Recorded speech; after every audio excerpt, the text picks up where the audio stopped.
Après que Sergueï Lavrov ait dit qu'il ne tolérerait pas la présence des militaires étrangers en Ukraine sous forme de militaires de maintien de paix, il prévoit d'arrêter les combats pendant un mois au moins dans les airs, sur les lignes de front et concernant les infrastructures énergétiques afin de déployer ses forces parallèlement à un accord sur les conditions de paix. Mais une fois que vous déployez des troupes sur le terrain, vous ne voudrez peut-être plus négocier les conditions, car vous aurez déjà créé des faits accomplis. Deuxièmement, lorsque ces sujets ont été abordés, par exemple sous l'administration Trump, les responsables américains ont répondu aux journalistes en expliquant que ce genre de démarche, en particulier si elle implique des forces dites « pacifiques », doit faire l'objet d'un accord entre toutes les parties concernées. Or, Macron, Starmer et les autres n'en ont même pas parlé. Nous considérerons la présence de ces troupes sur le sol ukrainien de la même manière que nous considérons la présence de l'OTAN sur le terrain. Emmanuel Macron replique en foudroyant et en défiant la Russie en disant « Il n'est pas de la responsabilité de la Russie d'établir qui sera en Ukraine ou pas. L'Ukraine est un pays indépendant et a le droit de choisir d'où l'aide lui viendra. Donc la Russie n'a absolument rien à dire sur cette histoire. »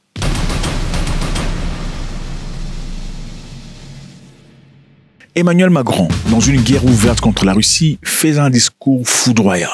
Il a certes déjà montré des attitudes défiantes, mais encore jamais à cette hauteur. Je m'adresse à vous ce soir en raison de la situation internationale et de ses conséquences pour notre pays et pour l'Europe. Et cela après plusieurs semaines d'action diplomatique. Vous êtes en effet, je le sais, légitimement inquiet devant les événements historiques en cours qui bouleversent l'ordre mondial. La guerre en Ukraine, qui a entraîné près d'1 million de morts et de blessés, continue avec la même intensité. Les États-Unis d'Amérique, notre allié, ont changé leur position sur cette guerre, soutiennent moins l'Ukraine et laissent planer le doute sur la suite. Dans le même temps, les mêmes États-Unis d'Amérique entendent imposer des tarifs douaniers aux produits venant d'Europe. Enfin, le monde continue d'être sans cesse plus brutal et la menace terroriste ne faiblit pas.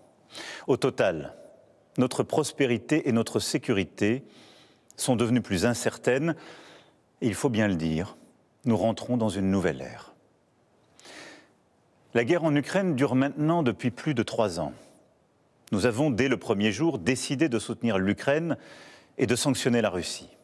Et nous avons bien fait, car c'est non seulement le peuple ukrainien qui lutte avec courage pour sa liberté, mais c'est aussi notre sécurité qui est menacée.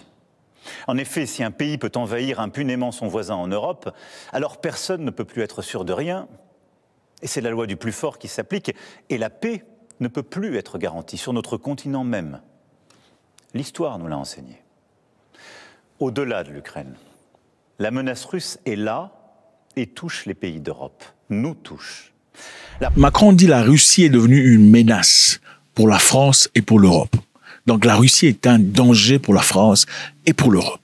La Russie a déjà fait du conflit ukrainien un conflit mondial. Elle a mobilisé sur notre continent des soldats nord-coréens, des équipements iraniens, tout en aidant ces pays à s'armer davantage. La Russie du président Poutine viole nos frontières pour assassiner des opposants, manipule les élections en Roumanie, en Moldavie. Elle organise des attaques numériques contre nos hôpitaux pour en bloquer le fonctionnement. La Russie tente de manipuler nos opinions avec des mensonges diffusés sur les réseaux sociaux. Et au fond, elle teste nos limites. Elle le fait dans les airs, en mer, dans l'espace et derrière nos écrans. Cette agressivité ne semble pas connaître de frontières. Lors de ses déclarations récentes, Macron a effectivement exprimé que la France et ses alliés n'ont pas besoin de l'autorisation de la Russie pour envoyer des forces de maintien de la paix en Ukraine. L'idée, en effet, est d'envoyer des forces de maintien de la paix, dans l'objectif de préserver la paix pendant les 30 jours de pause qui ont été sollicités à Vladimir Poutine. Il s'agissait ici d'emmener plus de 30 000 militaires de l'OTAN pour temporairement préserver la paix en Ukraine. Mais évidemment, Sergueï Lavrov a ouvertement dit qu'il était absolument absurde de laisser venir des gens qui se sont prononcés comme ennemis de la Russie, venir prétendument préserver une certaine forme de paix en Ukraine.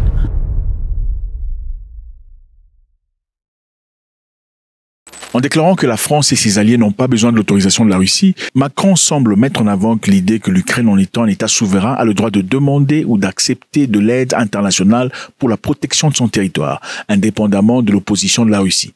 Cela fait référence évidemment à un principe de droit international qui permet à un État souverain de solliciter de l'aide pour maintenir la paix sur son territoire sans nécessairement demander l'accord d'un autre État et en l'occurrence la Russie.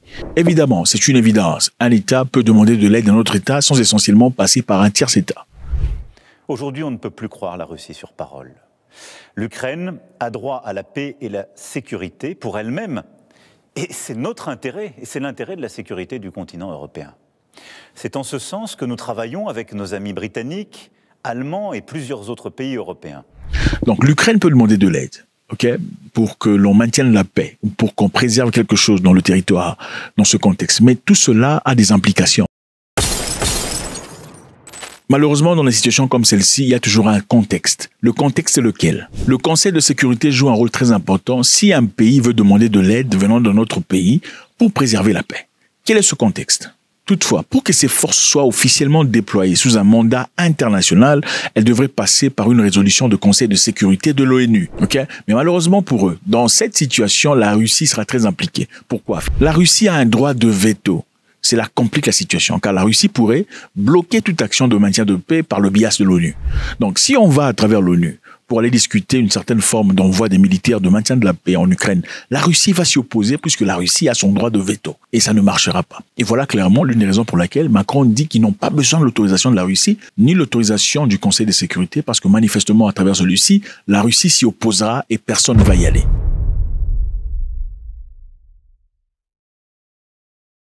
Bien que Macron souligne que la Russie n'a pas son mot à dire, les amis, il est essentiel de noter que la Russie considère l'Ukraine comme faisant partie de son sphère d'influence et pourrait donc interpeller une telle intervention comme une violation de sa souveraineté. Si les Français, les Irlandais, les Allemands ou les Australiens, puisqu'ils ont proposé d'envoyer des militaires, vont se présenter en Ukraine dans un territoire, dans un milieu où la Russie perçoit avoir des appartenances ou des liaisons russes, cela pourrait être considéré comme une violation de son territoire.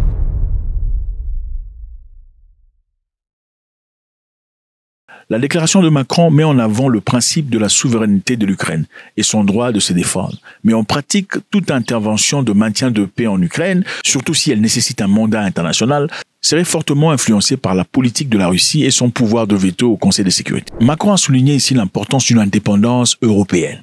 Et au-delà de l'indépendance européenne, une indépendance française. La France, évidemment, possède des bombes nucléaires depuis 1964, où après les États-Unis et l'Angleterre, ils ont eu un besoin fort d'acquérir des bombes nucléaires. Et à l'époque, les États-Unis et l'Angleterre ne pensaient pas que la France avait besoin des bombes nucléaires. C'était pas utile parce que ils étaient naturellement protégés par les Américains et les Anglais. Les Français ont fait de leur manière. Ils ont fait leurs propres recherches. Ils ont embauché des gens qu'il fallait pour développer leurs propres bombes nucléaires. Les bombes nucléaires pour lesquelles ils ont fait beaucoup de tests d'ailleurs en Algérie. Laissant ainsi en Algérie beaucoup de dégâts matériels et aussi des zones qui ne peuvent pas être occupées à cause de la radiation. Et beaucoup de personnes sont tombées malades. Certains sites des tests ont été souterrains et malheureusement jusqu'à aujourd'hui, l'Algérie n'a jamais reçu la liste complète de tous les sites de tests nucléaires effectués par la France. Ils n'ont pas fait des tests nucléaires en France, ils ont fait des tests nucléaires en Algérie.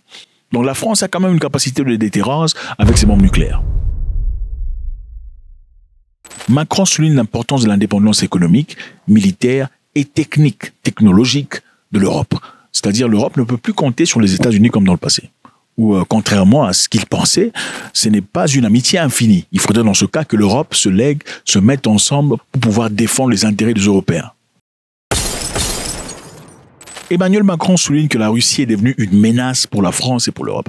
Comment est-ce que la Russie est une menace pour la France? Manifestement, en Afrique, on voit des pays tels que le Niger, le Burkina Faso, le Mali, qui autrefois étaient sous contrôle français, entre parenthèses, ayant sur terrain des militaires français qui combattaient des terroristes, n'y sont plus aujourd'hui. C'est-à-dire une sphère autrefois contrôlée par la France n'existe plus.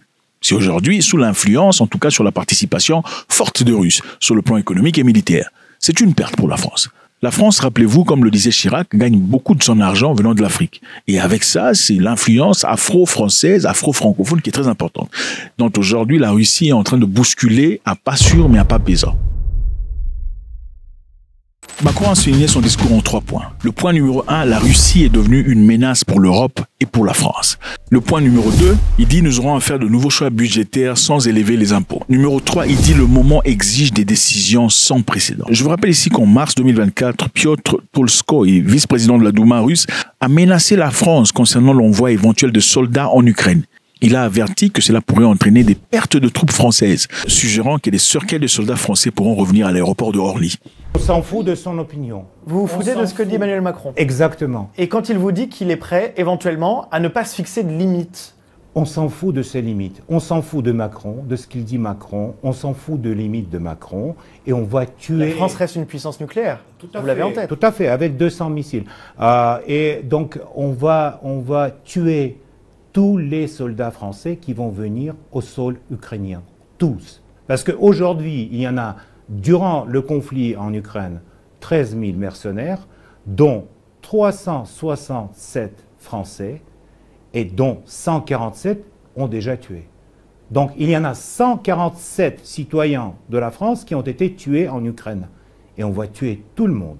Vous inquiétez pas. Emmanuel Macron trouve une nécessité d'envoyer des militaires européens, y compris de Français sur le territoire ukrainien, dans l'objectif de préserver la paix.